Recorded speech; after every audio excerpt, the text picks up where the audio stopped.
Sie wissen es noch nicht, aber die nächsten Wochen werden herausfordernd. Die Bienen von Imkerin Joanna Zölzer müssen sich gegenüber ihrem gefährlichsten Feind beweisen, der Varroamilbe. Ich bin sehr gespannt, wie die das aufnehmen, weil die einfach so wunderbar sind. Ich bin so zufrieden mit denen. Und wenn dann von außen irgendwas herkommt, dann weiß ich nicht, was passiert. Joanna Zölzer aus Ismaning bei München ist Jungimkerin. Seit diesem Jahr hat sie ihre ersten eigenen Bienen, sogenannte Backfastbienen. Die Bienen sind entspannt, sind ruhig. Wie man sieht, die bleiben auf den Waben, fliegen nicht auf. Es ist einfach wunderschön, den Bienen zuzuschauen und die Arbeit zu verfolgen. Ihr Mann, Andreas Zölzer, züchtet bereits seit mehreren Jahren Backfastbienen. Deshalb konnte Joanna schon einiges an Erfahrung sammeln. Jetzt will sie selbst Verantwortung übernehmen. Und wie ist die Zusammenarbeit? Sehr gut, muss ich sagen. Ja. Das hat eigentlich alles ganz gut geklappt. Wir haben so zwischendrin Meinungsverschiedenheiten, aber das gehört damit dazu. Am Anfang war ich schon, glaube ich, sehr, sehr schnell nervös, ja. Auch aufgeregt, genau. Aber mittlerweile läuft es ganz gut. Und man merkt, man bekommt es ja dann von den Bienen mitgeteilt, dass man akzeptiert wird dann auch. Zum Imkern gehört auch der ständige Kampf gegen die Varroamilbe. Ende der 70er Jahre wurde der Parasit eingeschleppt und ist seitdem die Geißel der Honigbiene. Die Milbe befällt die Brut, fängt schon in der Brut an, die Bienen auszusaugen, schwächt die Bienen, gibt Viren an die Bienen weiter. Und an diesen Viren wird erkranken die jungen Bienen und die sind dann nicht lebensfähig oder nur verkürzt lebensfähig und können den Gesamtorganismus nicht richtig unterstützen. Und aufgrund dessen, dass der Gesamtorganismus immer kleiner wird, bricht das Volk dann irgendwann zusammen. Um das zu verhindern, müssen die Bienenvölker mehrmals im Jahr behandelt werden, auch mit chemischen Substanzen. Das allerdings nach der Honigsaison. Keine optimale Lösung. Deshalb nimmt Joanna Zölzer mit einem Minivolk an einem Projekt des Bayerischen Landesverbandes der Backfastimker teil. Es soll eine Biene gezüchtet werden, die sich selbst gegen die Milbe wehren kann. Grüß dich, Joanna. Hallo. Servus, hast du schon was hergekriegt? Ja. Wunderbar. Betreut wird sie dabei von Petra Preußer, die interessantes Gepäck mit dabei hat. Die Varroamilbe höchstpersönlich. Also das sind jetzt an die 150 Stück. Auf Zewa mit ein bisschen Puderzucker, dass die Bienen dann später auch dran gehen. Ja.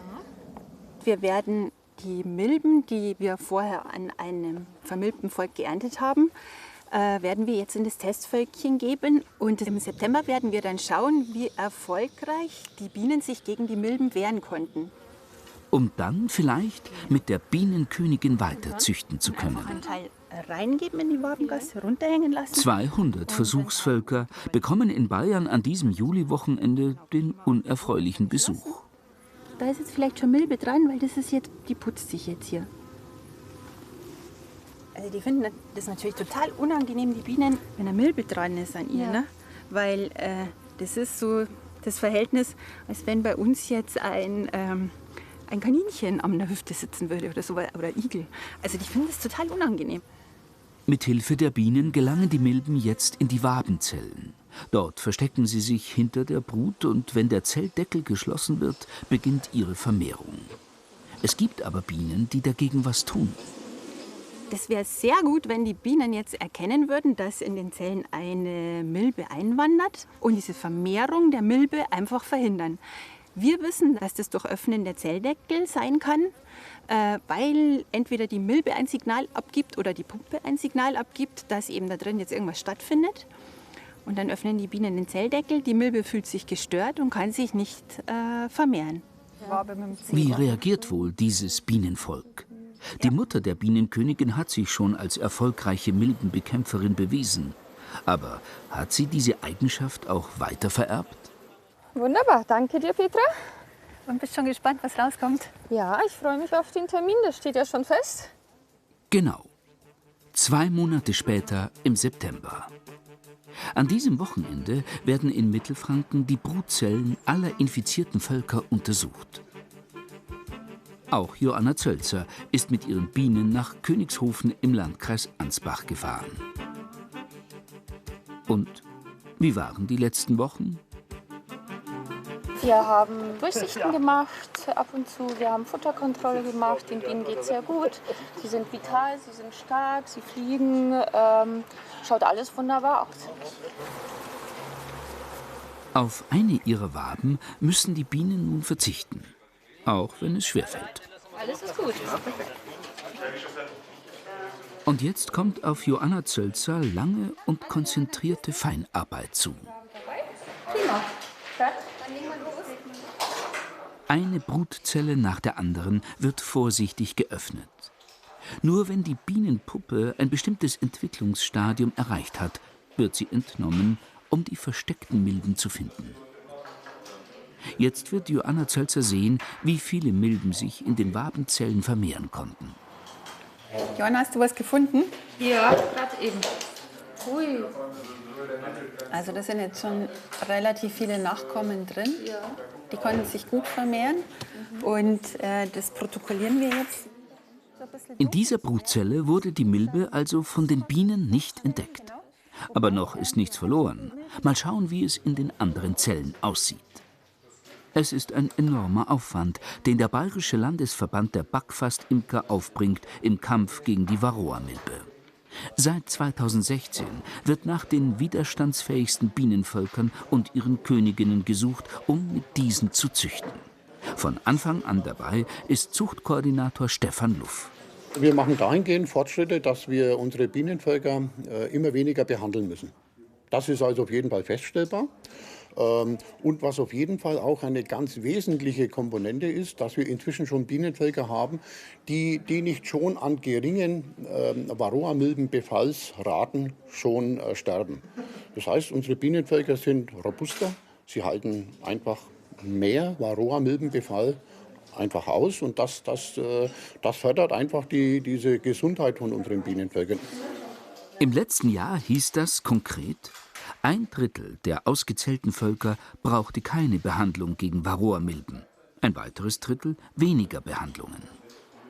Und wie wird es für Joanna Zölzers Bienenvolk ausgehen? In den letzten Brutzellen, die sie geöffnet hat, hat sie keinen Milbennachwuchs mehr gefunden.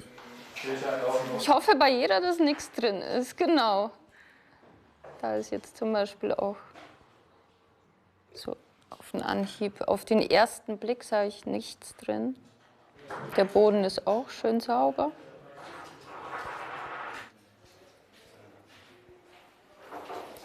Ah, da ist wieder eine drin. Und da war auch ein kleiner Nachkomme dabei. Aber sonst nichts. Also nur die 2 Sachen. Also.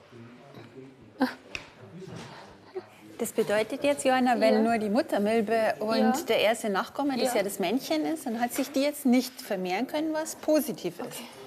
Genau, das ist also gut zu werten. Das ist gut zu werten. Ein gutes Zeichen. Aber was sagt jetzt der Experte zum Gesamtergebnis?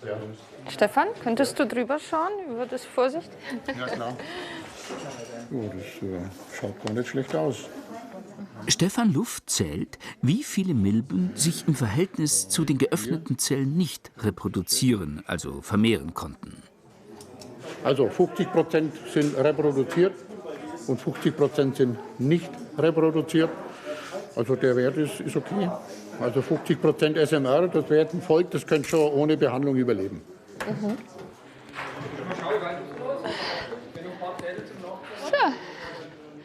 Ja, klingt gut. Also das Volk könnte sogar ohne Varroa-Behandlung durch den Winter kommen. Ich bin jetzt gerade froh und überrascht, weil ich das natürlich nicht so deuten konnte wie der Herr Luff oder nicht auswerten konnte. Und das freut mich richtig jetzt. Joanna Zölzer kann stolz sein auf ihre Bienen. Sie haben sich gegen ihren Feind behaupten können. Am Anfang des Winters wird sie aber sicherheitshalber noch mal kontrollieren, wie sich der Milbenbefall entwickelt hat. Sicher ist sicher. Und nächstes Jahr wird die Zölzer Königin vielleicht für weiteren starken Bienennachwuchs sorgen.